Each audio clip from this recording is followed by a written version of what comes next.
परिचय। छात्रों, इस अध्याय के पहले भाग में हमने समावयवता और रासायनिक अभिक्रियाओं की क्रियाविधि की मूलभूत संकल्पनाओं के बारे में पढ़ा था। आज हम कार्बनिक यौगिकों के शोधन की विधियों के बारे में पढ़ेंगे। शोधन की कुछ विधियां ऊर्ध्वपातन, वर्णलेखन, आसवन आदि हैं। सर, ये ऊर्ध्वपातन क्या है? कुछ ठोस पदार्थ गर्म करने पर बिना द्रव अवस्था में परिवर्तित हुए सीधे ही गैसीय अवस्था में परिवर्तित हो जाते हैं। चलो, अब कोई मुझे बताएगा कि ये वर्णलेखन क्या है? सर, वर्णलेखन किसी कार्बनिक मिश्रण में से अशुद्धियों को अलग करने और उसके विश्लेषण की एक विधि है। बहुत अच्छे आर्यन। अब हम शोधन की विधियों का अध्ययन विस्तार से करेंगे। इस अध्याय में आप कार्बनिक यौगिकों के शोधन और उनके मात्रात्मक और गुणात्मक विश्लेषण का अध्ययन करेंगे। उद्देश्य। इस पाठ के अंत में आप निम्न करने में सक्षम हो जाएंगे: कार्बनिक यौगिकों के शोधन की विधियों का वर्णन करना, कार्बनिक यौगिकों के गुणात्मक विश्लेषण को समझना, मात्रात्मक विश्लेषण का वर्णन करना। कार्बनिक यौगिकों के शोधन की विधियां। कार्बनिक यौगिकों के शोधन की विभिन्न विधियां निम्नलिखित हैं: ऊर्ध्वपातन यानी सब्लिमेशन, क्रिस्टलन यानी क्रिस्टलाइजेशन, आसवन यानी डिस्टिलेशन, विभेदी निष्कर्षण यानी डिफरेंशियल एक्सट्रैक्शन और वर्णलेखन यानी क्रोमैटोग्राफी। अब हम एक एक कर सभी के बारे में विस्तार से जानेंगे। ऊर्ध्वपातन। कुछ ठोस पदार्थ गर्म करने पर बिना द्रव अवस्था में परिवर्तित हुए सीधे ही गैसीय अवस्था में परिवर्तित हो जाते हैं। इसे ऊर्ध्वपातन कहते हैं। इसका उपयोग ऊर्ध्वपातनीय कार्बनिक यौगिकों को दूसरे अशुद्ध यौगिकों जो ऊर्ध्वपातनीय नहीं हैं, उनसे पृथक करने के लिए किया जाता है। अशुद्ध कार्बनिक यौगिकों को छिद्रित एस्बेस्टास की चादर से ढकी हुई एक प्याली में रखकर गर्म किया जाता है, जिसके ऊपर एक उल्टी फनल यानी कीप रखी जाती है। कीप के स्तंभ में कपास भरा जाता है। गर्म करने पर ठोस यौगिक का वो हिस्सा जो ऊर्ध्वपातित हो जाता है, एस्बेस्टस की चादर के छिद्र से गुजरकर कीप की ठंडी दीवार में संघनित हो जाता है।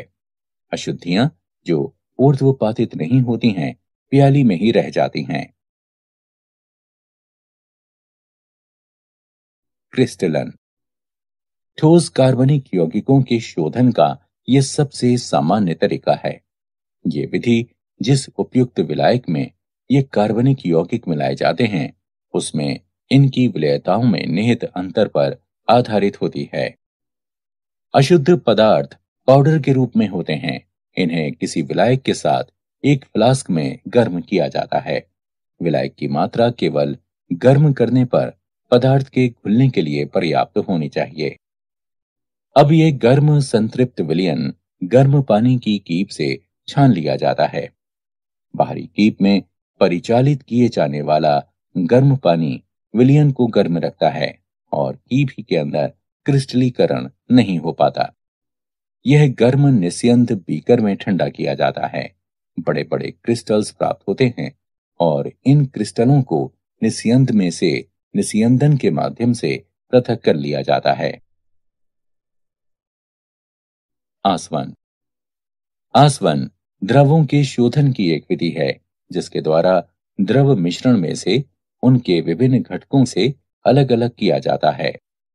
एक फ्लास्क में द्रव मिश्रण को गर्म करने पर द्रव में उपस्थित कम क्वथनांक वाले घटकों का वाष्पीकरण शुरू हो जाता है। वाष्प को संघनित्र की सहायता से संघनित करके प्राप्त द्रव को ग्राही में एकत्र कर लिया जाता है। द्रव मिश्रण के वे घटक जिनका क्वथनांक उच्च होता है, बाद में वाष्पित होते हैं और इन द्रवों को अलग एकत्रित किया जा सकता है।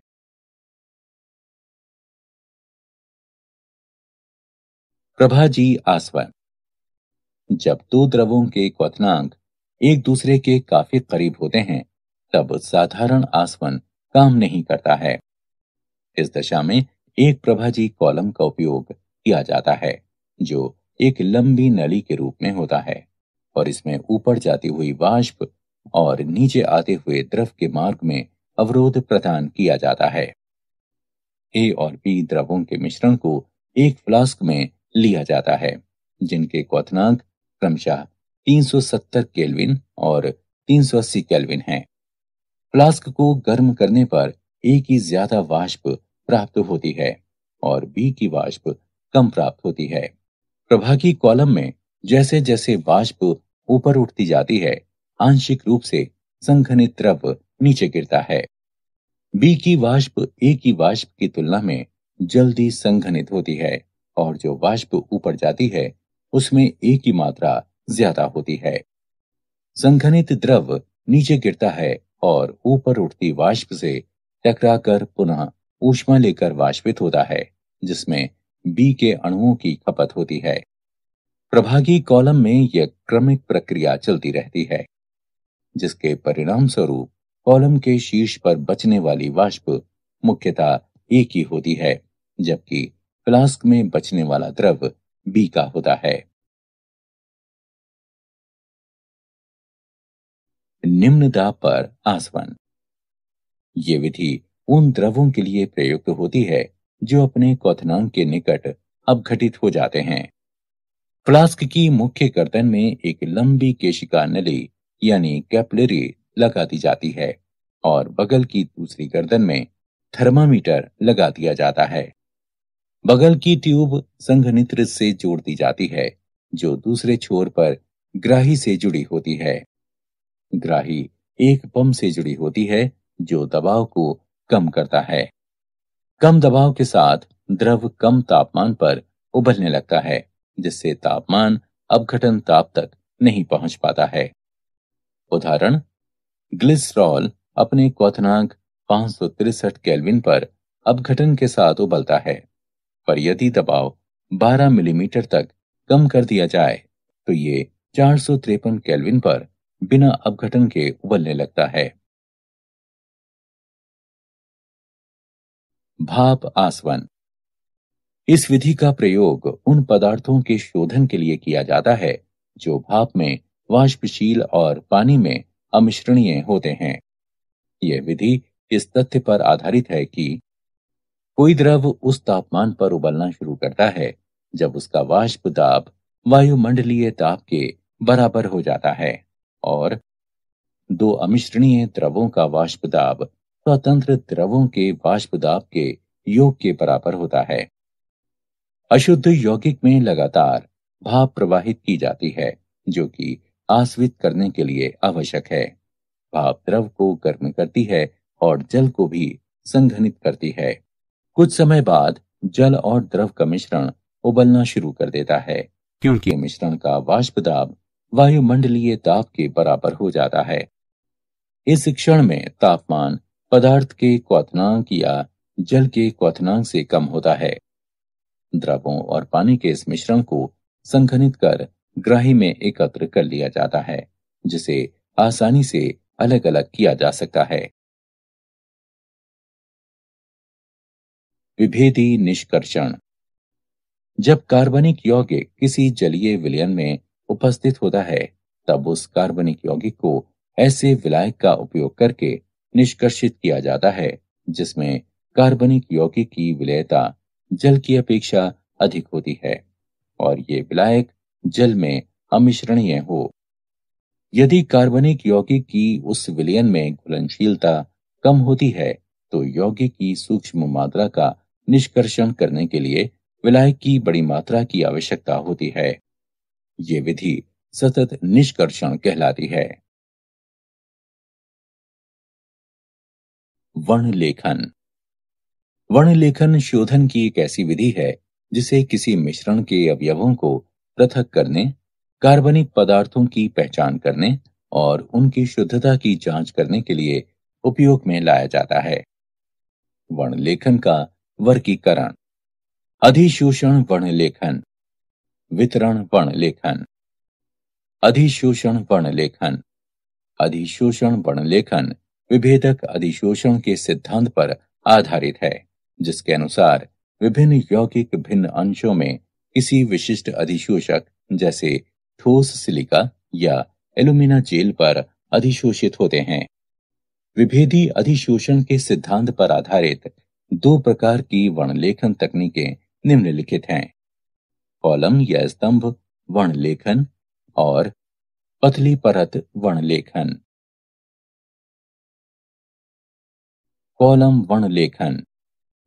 इस विधि के अंतर्गत विभिन्न घटकों के मिश्रण को जब स्टार्च या चारकोल जैसे अधिशोषक से भरे हुए कॉलम से होकर गुजारा जाता है, तब विभिन्न घटक आंशिक या पूर्ण रूप से अधिशोषक के द्वारा अधिशोषित हो जाते हैं और तब वे उपयुक्त विलायक, जिसे निक्षालक कहते हैं, उसकी मदद से अलग किए जा सकते हैं। पतली परत वर्णलेखन। इसमें एक अधिशोषक की पतली परत को किसी उपयुक्त आधार पर फैलाया जाता है, जैसे कांच की प्लेट। ये कांच की प्लेट पतली परत वर्णलेखन प्लेट या क्रोमोप्लेट कहलाती है। यौगिकों के मिश्रण का जिससे अवयवों को पृथक करना है, एक छोटा सा बिंदु टीएलसी प्लेट के एक छोर पर लगा दिया जाता है। अब प्लेट को कुछ ऊंचाई तक विलायक से भरे हुए बंद जार में डुबो दिया जाता है। जैसे जैसे विलायक ग्लास की प्लेट में आगे बढ़ता है, मिश्रण के अवयव भी अपने अधिशोषण की तीव्रता के आधार पर प्लेट पर ऊपर की तरफ चढ़ने लगते हैं। गति में भिन्नता के कारण वे पृथक हो जाते हैं। मिश्रण के हर यौगिक के सापेक्ष अधिशोषण को मंदन गुणक आरएफ मान के द्वारा प्रदर्शित किया जाता है। इसे निम्न प्रकार से निकाला जा सकता है: आरएफ बराबर आधार रेखा से यौगिक के बढ़ने की दूरी x बटे आधार रेखा से विलायक की आगे तक की दूरी y। वितरण वर्णलेखन। वितरण वर्णलेखन एक तरह से कागज वर्णलेखन है, जिसमें विशिष्ट प्रकार का कागज, जिसे क्रोमेटोग्राफी कागज कहा जाता है, उपयोग में लाया जाता है। इस कागज के छिद्रों में जल अणु बंध जाते हैं, जो स्थिर प्रावस्था का कार्य करते हैं। क्रोमेटोग्राफी कागज के आधार पर मिश्रण का बिंदु लगाकर जार में लटका दिया जाता है। जार में कुछ ऊंचाई तक उपयुक्त विलायक या विलायकों का मिश्रण भरा होता है, जो गतिशील प्रावस्था का कार्य करता है। विलायक पेपर की पट्टी पर ऊपर की ओर बढ़ता है और बिंदु के ऊपर प्रवाहित होता है। विभिन्न यौगिकों का दो प्रावस्थाओं में वितरण भिन्न भिन्न होने के कारण ये अलग अलग दूरी तक जाते हैं और पृथक हो जाते हैं। इस प्रकार विकसित पट्टी क्रोमेटोग्राम कहलाती है। रंगहीन यौगिकों को पराबैंगनी किरणों के नीचे रखकर या उपयुक्त अभिकर्मक के विलयन को छिड़ककर देखा जा सकता है। कार्बनिक यौगिकों का गुणात्मक विश्लेषण। कार्बन और हाइड्रोजन की पहचान। कार्बनिक यौगिकों को कॉपर 2 ऑक्साइड के साथ तेज गर्म किया जाता है। उत्पन्न हुई गैसों को परख नली के अंदर निर्जल कॉपर सल्फेट में से गुजारा जाता है और फिर चूने के पानी में प्रवाहित कर दिया जाता है। यदि कार्बन उपस्थित होता है तो ये कार्बन डाइऑक्साइड बनाता है, जो चूने के पानी को दूधिया कर देता है। अभिक्रियाएं निम्नलिखित हैं: कार्बनिक यौगिकों में उपस्थित कार्बन कॉपर 2 ऑक्साइड के साथ अभिक्रिया करके कॉपर और कार्बन डाइऑक्साइड बनाता है। उत्पन्न हुई कार्बन डाइऑक्साइड कैल्शियम हाइड्रोक्साइड से अभिक्रिया करती है, जिससे वो दूधिया हो जाती है, जो उस कार्बनिक यौगिक में कार्बन की उपस्थिति को सूचित करता है। यदि कार्बनिक यौगिक में हाइड्रोजन उपस्थित है तो ये पानी की वाष्प बनाता है, जो निर्जल कॉपर सल्फेट से गुजरकर CuSO4 5H2O बनाती है, जिससे उसका रंग नीला हो जाता है। अभिक्रियाएं निम्नलिखित हैं। कार्बनिक यौगिक की हाइड्रोजन कॉपर दो ऑक्साइड से अभिक्रिया करके कॉपर और पानी बनाती है। उत्पन्न पानी निर्जल कॉपर सल्फेट से क्रिया करके CuSO4 5H2O बनाता है, जिससे उसका रंग नीला हो जाता है। अन्य तत्वों की पहचान। कार्बनिक यौगिकों में उपस्थित नाइट्रोजन, सल्फर, हैलोजन और फास्फोरस जैसे अन्य तत्वों को लैसे परीक्षण के द्वारा पहचाना जा सकता है। कार्बनिक यौगिकों में उपस्थित तत्वों को सोडियम धातु के साथ संगलित करने पर ये तत्व संयोजी रूप से आयनिक रूप में परिवर्तित हो जाते हैं। अभिक्रियाएं निम्नलिखित हैं। जब सोडियम कार्बनिक यौगिकों में उपस्थित विभिन्न तत्वों के साथ क्रिया करता है, तब ये सोडियम संलग्न निष्कर्ष बनाता है। नाइट्रोजन के लिए परीक्षण। सोडियम संलग्न निष्कर्ष को फेरस सल्फेट के साथ मिलाने पर, जो कि सोडियम साइनाइड है, सोडियम पेरोसाइनाइड बनाता है। इस अभिक्रिया के दौरान फेरिक आयन बनता है, जो फेरोसाइनाइड से क्रिया करके फेरीफेरोसाइनाइड बनाता है, जिसका रंग नीला होता है। सल्फर के लिए परीक्षण। यदि कार्बनिक यौगिक में सल्फर उपस्थित है, तो इसे सोडियम संलग्न निष्कर्षण, जो कि सोडियम सल्फाइड है, उसको सोडियम नाइट्रोक्लोराइड के साथ अभिकृत करने पर सल्फर की उपस्थिति के कारण जो बैंगनी रंग आता है, उसके द्वारा उसे पहचाना जा सकता है। हैलोजनों के लिए परीक्षण। सोडियम संलग्न निष्कर्षण के एक भाग को NaX नाइट्रिक अम्ल के द्वारा अम्लीकृत करके उसमें सिल्वर नाइट्रेट मिलाया जाता है। यदि सफेद अवक्षेप बनता है, जो कि अमोनियम हाइड्रोक्साइड में विलयित हो जाता है, तब ये क्लोरीन की उपस्थिति को दर्शाता है। यदि पीला अवक्षेप बनाता है, जो कि अमोनियम हाइड्रोक्साइड में अल्प विलय है, तब ये ब्रोमीन की उपस्थिति को दर्शाता है। और यदि ये पीला अवक्षेप अमोनियम हाइड्रोक्साइड में अविलय है, तब ये आयोडीन की उपस्थिति को दर्शाता है। यदि नाइट्रोजन या सल्फर की संभावना होती है, तो परीक्षण के पूर्व सोडियम संलग्न निष्कर्षण को 2 मिनट तक उबाला जाता है, जिससे HCN और H2S के साइनाइड और सल्फाइड विघटित हो जाएं, जो परीक्षण में बाधा उत्पन्न करते हैं। फास्फोरस के लिए परीक्षण। किसी कार्बनिक यौगिक में फास्फोरस की उपस्थिति का पता लगाने के लिए उस कार्बनिक यौगिक को सोडियम पेरोक्साइड के साथ गर्म किया जाता है। बने हुए विलयन को सांद्र नाइट्रिक अम्ल के साथ उबालकर अमोनियम मॉलिब्डेट मिलाया जाता है। पीले रंग का अवक्षेप फास्फोरस की उपस्थिति को प्रदर्शित करता है। मात्रात्मक विश्लेषण। कार्बन और हाइड्रोजन। कार्बनिक यौगिकों के एक नमूने को शुष्क शुद्ध ऑक्सीजन की भाप में कॉपर 2 ऑक्साइड की उपस्थिति में 700 डिग्री सेल्सियस पर गर्म किया जाता है। हाइड्रोजन ऑक्सीकृत होकर पानी बनाती है और कार्बन से कार्बन डाइऑक्साइड बनता है। उत्पन्न जल की मात्रा ज्ञात करने के लिए मिश्रण को निर्जल कैल्शियम क्लोराइड युक्त नली में से प्रवाहित किया जाता है और कार्बन डाइऑक्साइड की मात्रा का निर्धारण करने के लिए इस मिश्रण को पोटेशियम हाइड्रोक्साइड के विलयन में से प्रवाहित किया जाता है। कार्बनिक यौगिक के नमूने में उपस्थित हाइड्रोजन का द्रव्यमान 1/9 कैल्शियम क्लोराइड के द्रव्यमान में वृद्धि और कार्बन का द्रव्यमान 3/11 पोटेशियम हाइड्रोक्साइड के द्रव्यमान में वृद्धि। नाइट्रोजन। नाइट्रोजन के आकलन की 2 विधियां हैं, ड्यूमा विधि और केल्डॉल विधि। ड्यूमा विधि नाइट्रोजन युक्त कार्बनिक यौगिक के ज्ञात द्रव्यमान को कार्बन डाइऑक्साइड के वातावरण में कॉपर ऑक्साइड के साथ गर्म किया जाता है। इस स्थिति में कार्बन और हाइड्रोजन ऑक्सीकृत होकर कार्बन डाइऑक्साइड और जल में परिवर्तित होते हैं और नाइट्रोजन मुक्त होती है।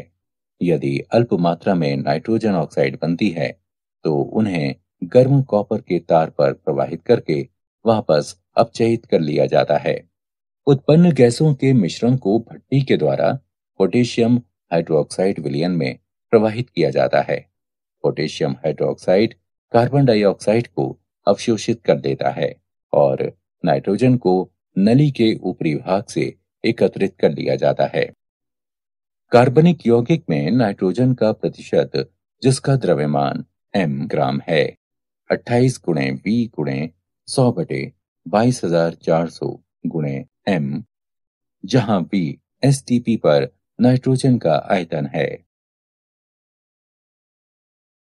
कैल्डोल विधि। कैल्डोल विधि में नाइट्रोजन का निर्धारण अमोनिया गैस के द्वारा किया जाता है। कार्बनिक यौगिक को सल्फ्यूरिक अम्ल के साथ गर्म किया जाता है। कार्बनिक यौगिक में उपस्थित नाइट्रोजन अमोनियम सल्फेट में परिवर्तित हो जाती है। अमोनियम सल्फेट को सोडियम हाइड्रोक्साइड के आधिक्य के साथ गर्म करने पर अमोनिया मुक्त होती है। इस उत्पन्न हुई अमोनिया को मानक सल्फ्यूरिक अम्ल के ज्ञात विलयन में अवशोषित कर लिया जाता है। उत्पादित अमोनिया का अनुमान प्रतिक्रिया में इस्तेमाल हुई सल्फ्यूरिक अम्ल की मात्रा से लगाया जा सकता है।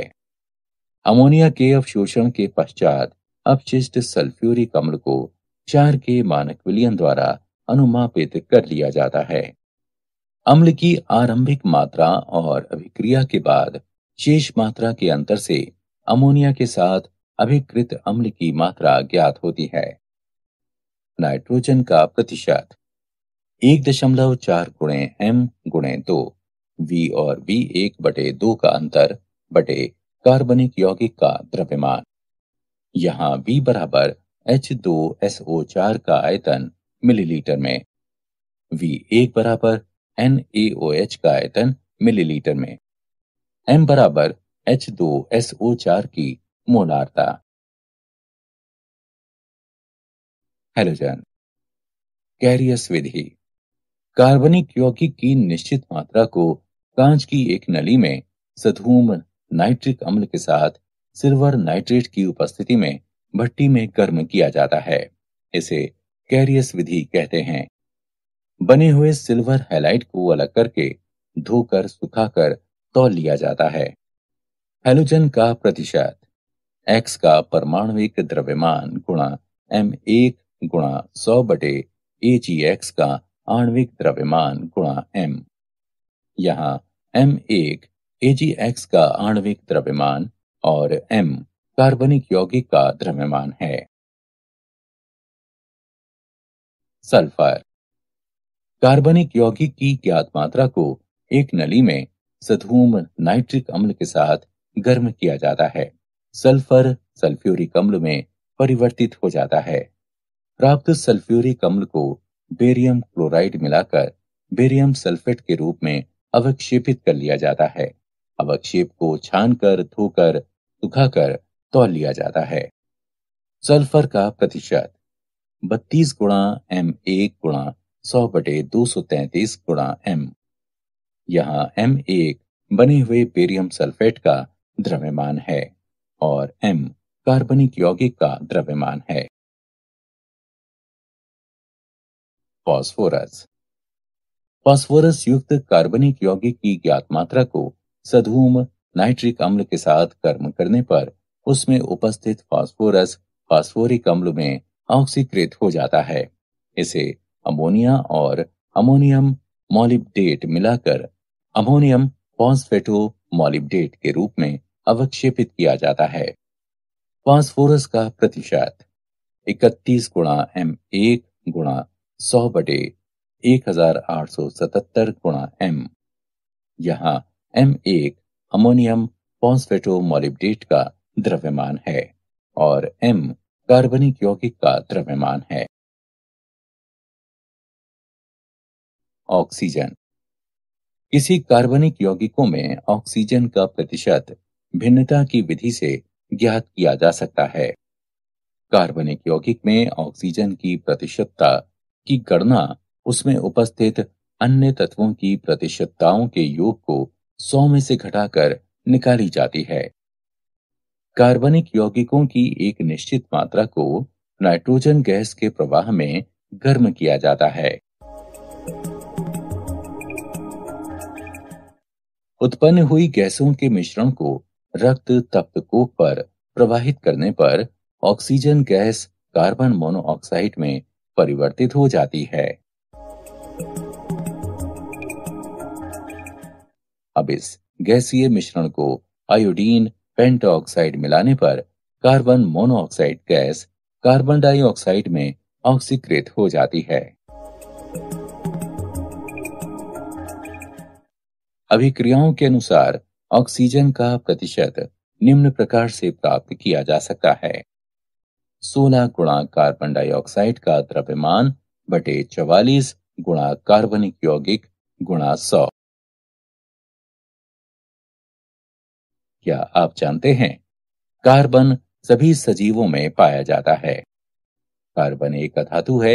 ये अपने आप के साथ और कई अन्य रासायनिक तत्वों के साथ आपंत बना सकता है और लगभग 10 लाख यौगिकों का गठन कर सकता है। सारांश। आइए हमने जो कुछ सीखा है उसे संक्षेप में दोहराएं। ऊर्ध्वपातन, क्रिस्टलीकरण, आसवन, विभेदी निष्कर्षण और वर्णलेखन कार्बन यौगिकों के शोधन की विधियां हैं। कार्बनिक यौगिक को कॉपर 2 ऑक्साइड के साथ तेज गर्म करके उसमें कार्बन और हाइड्रोजन की उपस्थिति का पता लगाया जा सकता है। नाइट्रोजन, सल्फर और हैलोजन को सोडियम संगलन निष्कर्ष के द्वारा पहचाना जा सकता है। कार्बनिक यौगिक के नमूने में उपस्थित हाइड्रोजन का द्रव्यमान 1/9 कैल्शियम क्लोराइड के द्रव्यमान में वृद्धि और कार्बन का द्रव्यमान 3/11 पोटेशियम हाइड्रोक्साइड के द्रव्यमान में वृद्धि। कार्बनिक यौगिक में नाइट्रोजन का प्रतिशत, जिसका द्रव्यमान m ग्राम है, निम्न है। इसमें V STP पर नाइट्रोजन का आयतन है। किसी कार्बनिक यौगिक में हैलोजन का प्रतिशत X का परमाणविक द्रव्यमान गुणा M1 गुणा 100 बटे AgX का आणविक द्रव्यमान गुणा M है, जहां M 1 AgX का द्रव्यमान और M कार्बनिक यौगिक का द्रव्यमान है। किसी कार्बनिक यौगिक में सल्फर का प्रतिशत 32 गुणा M1 गुणा 100 बटे 233 गुणा M है। यहाँ M1 बने हुए बेरियम सल्फेट का द्रव्यमान है और M कार्बनिक यौगिक का द्रव्यमान।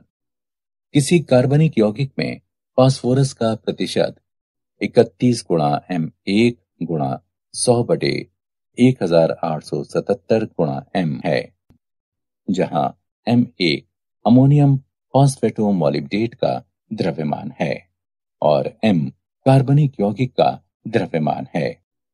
किसी कार्बनिक यौगिक में ऑक्सीजन का प्रतिशत निम्न प्रकार से प्राप्त किया जा सकता है: 16 गुणा कार्बन डाइऑक्साइड का द्रव्यमान बटे 44 गुणा कार्बनिक यौगिक गुणा 100।